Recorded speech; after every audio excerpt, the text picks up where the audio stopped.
Shalom, selamat pagi jemaat Tuhan.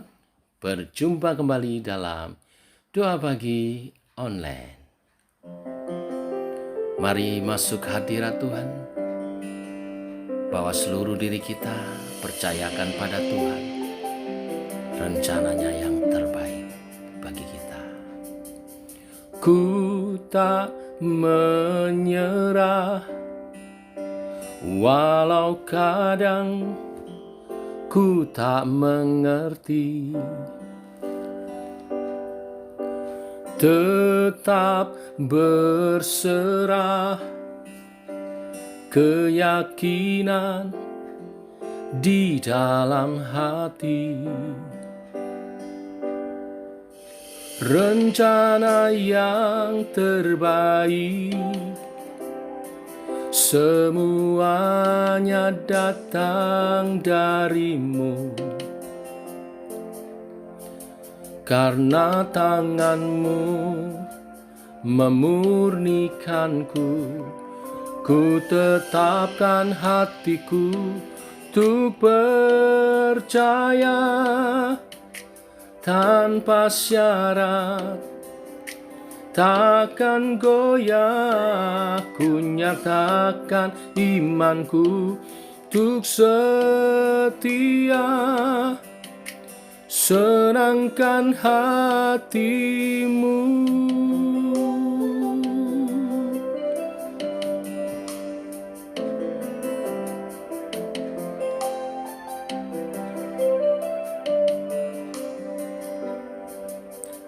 Ku tak menyerah, walau kadang ku tak mengerti,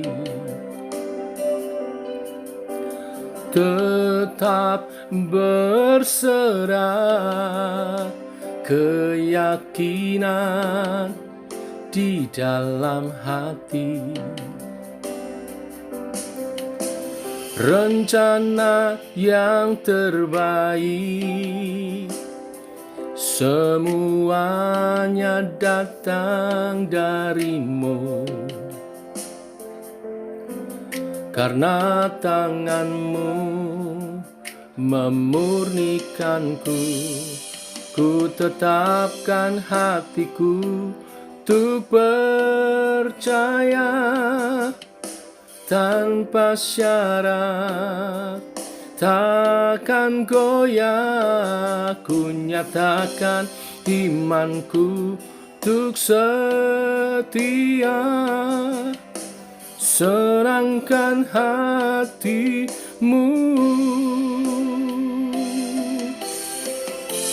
Melekat padamu, selalu ada di hatimu. Melekat padamu, oh Yesusku. Ku tetapkan hatiku untuk percaya tanpa syarat, takkan goyah. Ku nyatakan imanku untuk setia, senangkan hatimu.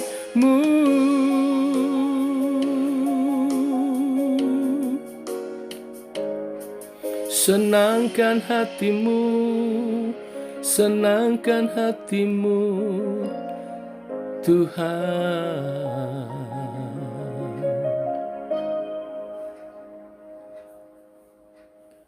Inilah kerinduan kami Tuhan. Dari langkah hidup kami, tiap langkah kami boleh menyenangkan hati Tuhan. Bimbing kami dalam iman percaya, berserah kepada Tuhan, bukan menyerah, oleh kebenaran firman Tuhan yang sebentar kami renungkan. Dalam nama Yesus kami berdoa. Amin. Bapak Ibu, saya melanjutkan firman Tuhan seri perumpamaan anak terhilang. Kali ini saya akan menyoroti anak sulung, mulai dari ayat 25 sampai ayat yang ke-32. Lukas pasal 15 ayat 25 sampai yang ke-32. Demikian firman Tuhan.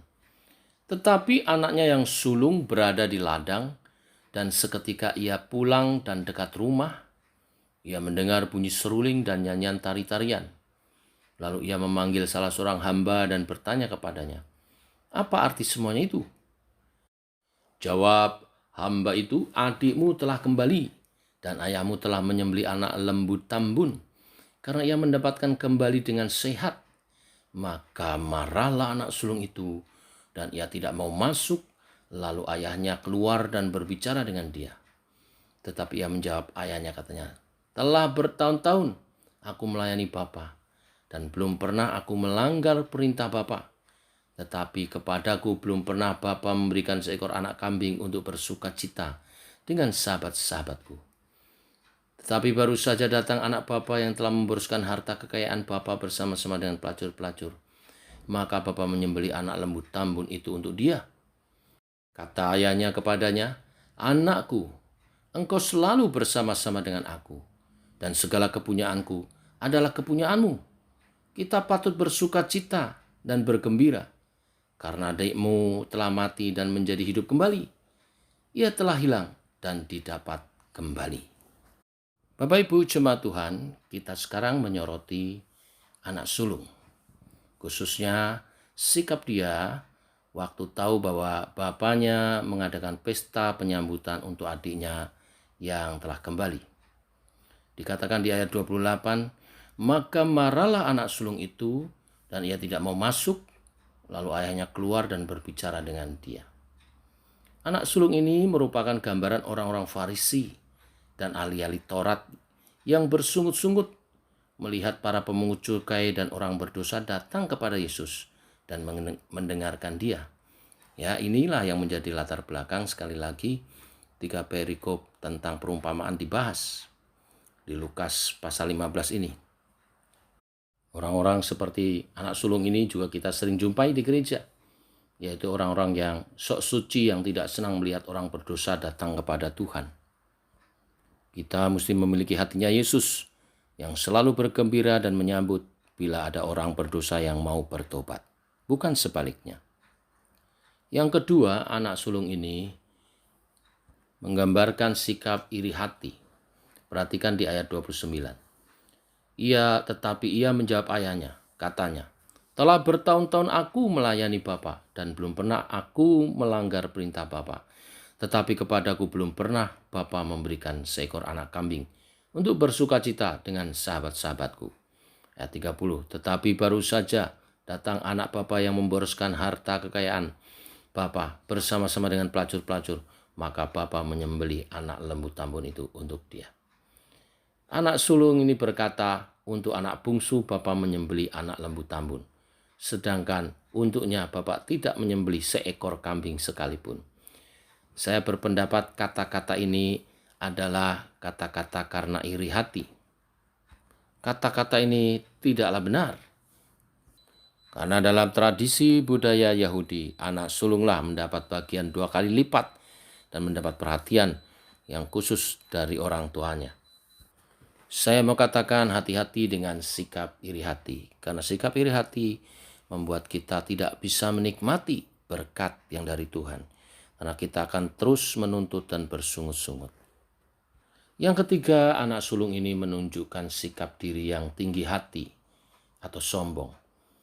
Ya, dengan tidak sungkan dia menjelek-jelekan adiknya kepada bapaknya. Ini juga merupakan ciri khas dari orang Farisi dan ahli Taurat. Sikap menyombongkan diri itu kelihatan di ayat 29. Dia berkata, "Telah bertahun-tahun aku melayani Bapa, dan belum pernah aku melanggar perintah Bapa." Anak sulung ini merasa dirinya benar. Sebaliknya dia menjelek-jelekkan adiknya. Di ayat 30 dikatakan, tetapi baru saja anak Bapa yang telah memboroskan kekayaan Bapa serta bersama dengan pelacur-pelacur dan seterusnya. Sekalipun ini mungkin benar, tetapi juga belum tentu benar, karena dari mana dia tahu adiknya melakukan semua itu. Tetapi seharusnya kita bersikap bukan demikian. Kalau kita kedapatan lebih rohani dari yang lain, itu kita diberi tanggung jawab membimbing yang lebih muda, yang lebih belum mengerti. Bukan sebaliknya. Menyombongkan diri dan menghina juga menjatuhkan mereka yang masih labil imannya. Dan sebagai puncaknya dari segala sikap anak sulung ini, sikap sok suci, sikap iri hati, sikap sombong dan merasa yang paling benar, akhirnya berujung kepada merusak atau rusaknya persaudaraan. Karena anak sulung ini bahkan tidak menyebut adikku, tetapi menyebut adiknya itu sebagai anak bapa. Ya, dia tidak mengaku, sama dengan tidak mengakui adiknya sebagai saudaranya. Bapak Ibu, Saudara jemaat Tuhan, kalau kita mendengar kebenaran firman ini pada pagi ini, kita diingatkan untuk kita bersikap yang benar pada setiap orang yang datang ke gereja, ke persekutuan kita, yang kita tahu mungkin ada latar belakangnya macam-macam. Kita mesti siap menerima mereka apa adanya. Kita yang lebih senior, kita mestinya membimbing mereka sampai mereka hidup dalam pertobatan yang sungguh dan menjadi anggota keluarga kerajaan Allah. Jangan justru sebaliknya, seperti anak sulung ini yang malah marah, ya tersinggung karena kehadiran orang-orang baru di gereja, lalu menyombongkan diri dan akhirnya merusak persaudaraan. Jangan sampai demikian. Inilah berita firman Tuhan hari ini. Tuhan memberkati. Mari kita berdoa. Bapa, kami mengucap syukur buat hari yang baru hari ini. Mengawali minggu ini kami mau bersyukur dan kami mau memiliki hati yang baik. Hati yang diberkati oleh Tuhan dengan kebaikan, kemurahan, kelemah lembutan, dan sukacita, damai sejahtera. Sehingga kami boleh menjadi berkat bagi orang-orang, khususnya bagi mereka yang baru mengenal Yesus sebagai Tuhan dan Juru Selamat. Kami menjadi saudara seiman mereka yang membimbing mereka makin mengenal Tuhan, bertumbuh dalam iman percayanya.